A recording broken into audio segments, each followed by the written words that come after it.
¿Cuáles son los delitos previstos? Pues en el artículo 5.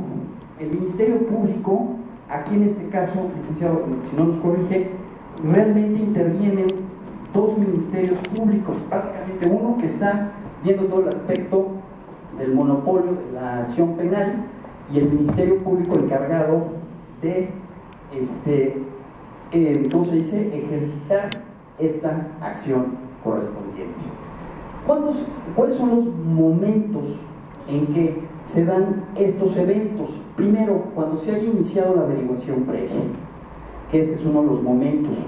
Durante la propia sustanciación del proceso penal, o en su caso, cuando se dicte la propia sentencia penal. Si es correcto, licenciado, lo que estoy diciendo. O sea, yo creo que aquí no pasamos inadvertido todos los momentos. ¿Por qué? Porque todo el mundo cree, no, pues es que hasta aquí hay una sentencia. No, pues espérame, no. El Ministerio Público tiene las facultades más amplias para poder iniciar cualquier acción si a juicio existen los elementos o los indicios necesarios para que se pueda tener la situación. Procedimiento del Ministerio Público, ya lo mencionaba atinadamente el licenciado, que esté conociendo, remitirá la copia certificada de las diligencias al otro agente del Ministerio Público, al que va a conocer. Yo quisiera, sin perjuicio de lo que estamos mencionando, que simplemente mencionemos las tres características fundamentales del Ministerio Público. El principio de unidad, o las características o principio de unidad. El Ministerio Público es único y compete ver cualquier acción en todos los ámbitos, siempre y cuando se encuentren dentro de su jurisdicción. Segundo, es indivisible. Tercero, es un órgano técnico, especializado y de buena fe. Eso es el Ministerio Público en nuestro país.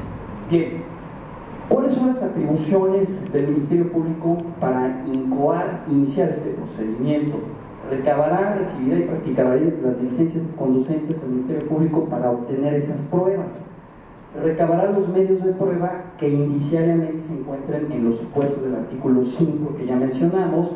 Solicitar las medidas cautelares, pues ¿qué es una medida cautelar? Una medida preventiva, una medida precautoria. No pierdan de vista que este procedimiento es netamente civil, o sea, la naturaleza esencialmente es civil.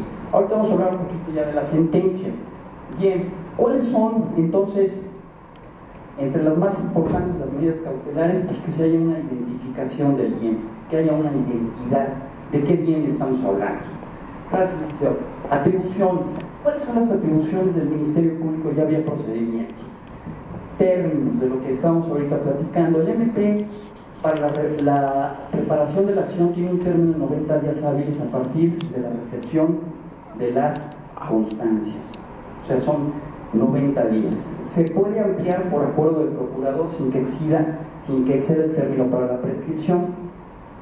Y finalmente el Ministerio Público acuerda ejercer la acción y presentará, si decide ya ejercitarla, tendrá las 24 horas siguientes previstas en el artículo 32 de la ley. Bien, ¿por qué aquí me involucré un poquito más en toda la consideración para entender un poquito quiénes son los que están en medio de todo esto? ¿Quién es un autor material? ¿Quién es un autor intelectual? ¿Quién es un autor mediato? ¿Sí? ¿Por qué? Porque son los responsables en la participación de un ilícito. ¿Sí? O sea, yo lo puse aquí en un lenguaje no tan técnico, ¿no? Porque ya en un lenguaje muy técnico tenemos que hablar que quienes participan, quién tiene el dominio funcional del hecho o el codominio funcional del hecho, quienes incitan a cometer la conducta ilícita, etcétera, ¿no? Aquí yo se los puse así en forma muy sucinta, ¿no? ¿Cuál es el autor material? Pues el que realmente nos va a interesar para efectos del delito y que en consecuencia se ejercite la acción civil de extinción. Sí, el que específicamente en el tipo penal diga a quién, el qué, al qué. Esto, si quieren, bueno, pues ya ahí en la exposición yo se los puedo dar para irnos un poquito más rápido. Siguiente, por favor, licenciado. Los coautores, quiénes son los cómplices, que bueno, para irnos todavía más rápido al procedimiento. La siguiente, por favor. Otra, por favor.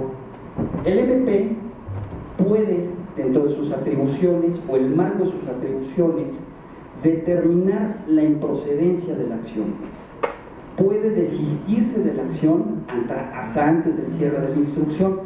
Yo les voy a hablar aquí de algo muy común, ¿sí? Ustedes saben muy bien que en los procesos civiles pues hay una etapa inicial donde se fija la litis, el momento de la demanda y contestación de la demanda, etcétera, ¿no?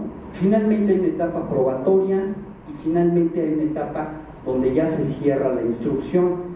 Obviamente, estamos hablando de que se puede desistir de la acción el propio Ministerio Público al cierre de la instrucción. Inclusive también puede hacerlo y desistirse de ciertos bienes. ¿Y cuál es la consecuencia jurídica de esa situación? Que tienen que pagar las costas del Ministerio Público del Estado a efecto de resarcir en caso de ese desistimiento, ¿sí? Yo quisiera hablarles aquí un poquito de las sentencias para que podamos encuadrar en forma muy sucinta, en forma muy breve, qué pasa con esa afectación a la propiedad, y más que afectación, la terminación de la propiedad privada, ¿sí? Primero, las sentencias no tienen más que 3 caminos en nuestro sistema jurídico, es decir, la juridicidad de las sentencias son declarativas, constitutivas o de condena, no hay más. Ya, insisto, la juridicidad de nuestros fallos, de nuestras sentencias, deben de ser que de condena, declarativas o constitutivas. O sea, cuando estamos hablando de condena, pues si se condena necesariamente al pago o de las prestaciones que se hayan hecho valer.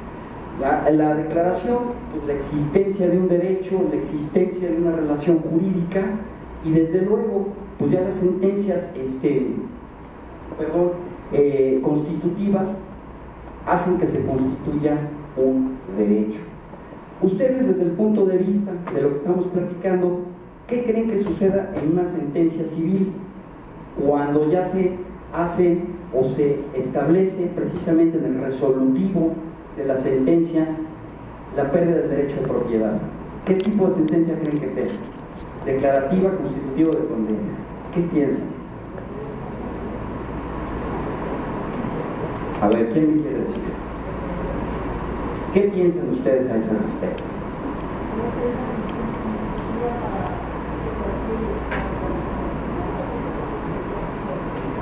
Adelante, su nombre, por favor. Aura Paz de Aura. A ver, Aura nos comenta que puede ser una sentencia constitutiva, finalmente, el resultado de todo esto.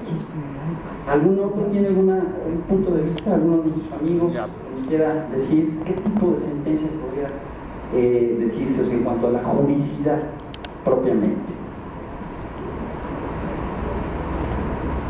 No pasa nada, no estamos calificando a nadie, Simplemente nos concretamos a decir que efectivamente tiene una naturaleza constitutiva y de condena en estos casos. ¿Por qué?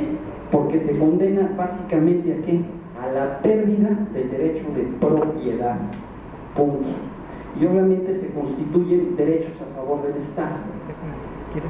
Aquí también hay que hacer una aseveración muy importante para complementar nuestra idea. El Estado mexicano, desde el punto de vista de la legislación civil, de nuestro Código Civil, considera de manera implícita que el propio Estado es una persona moral. Acuérdense que como persona moral tiene personalidad jurídica y patrimonio propios. Lógicamente entran los bienes en función de esa afectación o de esa situación jurídica en la sentencia, pues resulta evidente que ya entran dentro del patrimonio del Estado, ¿sí? Que aquí también hay que hacer una indicación muy importante. Esto entraría desde el punto de vista de la hacienda pública, porque a veces en un lenguaje muy coloquial, en un lenguaje muy común y corriente, a veces llegamos a confundir los términos hacienda, erario y fisco, y creo que por ahí hay determinados aspectos. Aquí entra dentro de la hacienda pública, en este caso del gobierno del Distrito Federal, desde un punto de vista patrimonial. Bien, ¿qué pasa si la sentencia es absolutoria? Es decir, no me condenaron, no se constituyó ningún derecho.